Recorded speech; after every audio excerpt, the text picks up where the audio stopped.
Hello, so you want to be a financial planner. All right. Now, the trajectory to start off to becoming a financial planner is not as straightforward as becoming, say, for instance, an architect, engineer, and chartered accountant, and so many other professions. Because financial planning, as the name suggests, it sits like smack in the commerce and business field.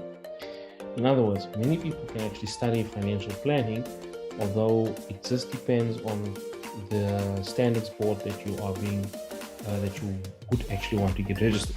So, the question: postgraduate diploma in financial planning from University of the Free State.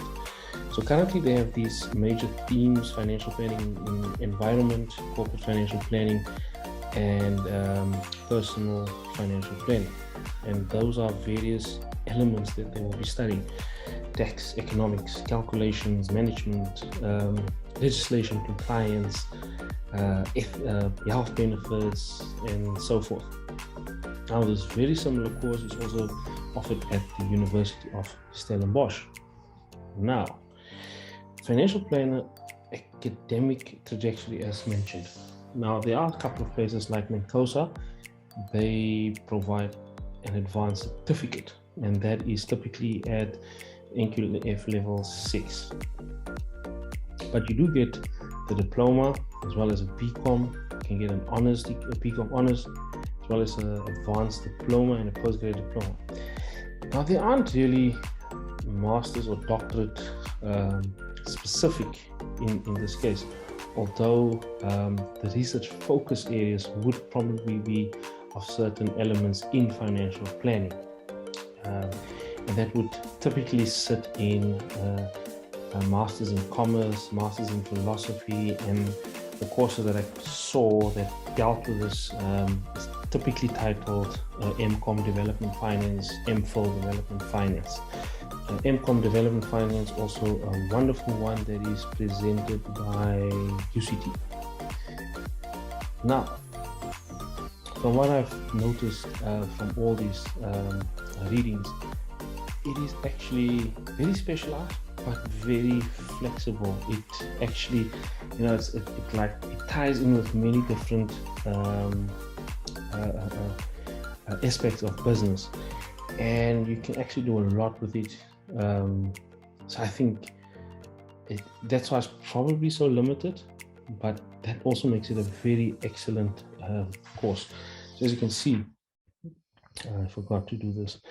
As you can see, there's it sits with financial management, accounting, tax, law, corporate governance, estates, investments, compliance, and the list just goes on and on. And this is just a few that I could come up with, and HR. So it really depends if you're going to work corporate or government. And even in government, this is a fantastic qualification to have. I think traditionally people had degrees like he was an accountant, and then he studied some tax and this and that to become a planner, or he had some finance, and this became a bit more specialized, more to set the standard of how the industry is actually moving forward. So if you had private clients, you can do either insurance or estates or investments, with either your private clients, public individuals, or you can do that very similar functions, but in an entity, in a business. So you can work for a company and deal with the states. And that's why I've noticed one of the course directors at the University of Stellenbosch for financial planning, her background is in law, but she heads the course financial planning.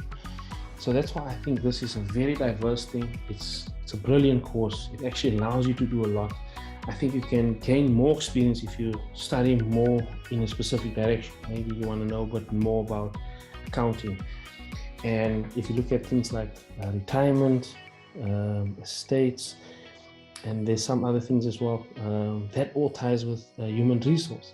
And I think these things just link in so awesomely. So there's a lot of opportunities, a lot you can do with this thing. And these are typically the things, just to crown it off, transferable skills. In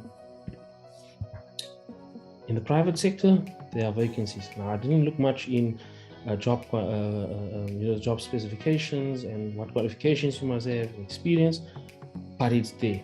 And that's the other one I wanted to say. Same in the government sector, they are there. So just to sit here at this slide, there's actually a lot of opportunities. There's a lot you can do. Like I've mentioned, for instance, health benefits, employee benefits, that fits amazingly in with HR. So you perhaps could be this financial planner or financial specialist working in the HR department, So we've been also talking about, so how about strategic management, doing further studies in that, or doing studies like a postgrad diploma in project management, or risk management. Now, all beautiful, all amazing, even just pure management. Though management purely for me, doing those theories and, leadership styles and things, that's just not for me. I probably would look at something else. But if you need that, if you want that, go for it. So I think you need to ask yourself, where will I be in the next year? So this course will typically take a year.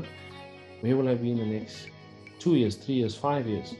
And if you see yourself moving up in your field, in your current company, perhaps even another company, I think this is a very strong thing to have. Now, here's what I wanted to say. Things like project management, risk management, and those type of postgraduate diplomas, higher diplomas, you can always pick that up later on.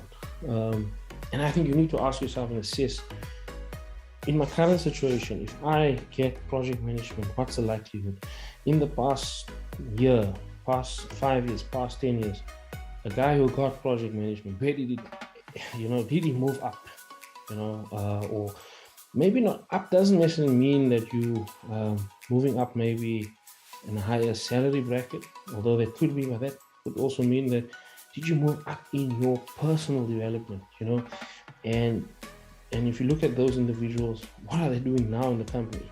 So first they did this, and now they're doing that, They're producing a lot of things, bringing out new products and services.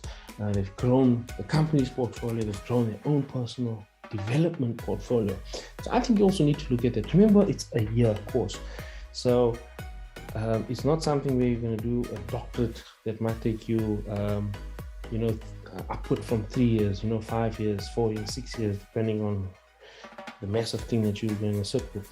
So I think really there's a lot you can do with financial planning. And as I've mentioned, the way it elevates. There's not many people, institutions that provides financial planning. They might have financial planning as a subject, as a module in a larger course, maybe in the course of economics, of accounting or such. But there are very few that actually gives you, and I said it before, postgraduate diploma. And what I wanted to say is, a postgraduate diploma is excellent if you need the core skills to move forward in that field. And it is brilliant. It's really it's like giving you tools, and hammer and spade to do a certain job. It's not just theory. It really wants to get you involved and engaged in a more practical, more dynamic and applied way, instead of just a theoretical, aspect of it. Although theory is important, I think moving your game up to the next level, you would need a practical thing. And especially if you look at that other one that mentioned there's calculations involved. You see there's financial calculations. You're going to need that. You can't just know about certain ratios. You need to know how to do those ratios during financial statements. And that's why I think there's a strong thing.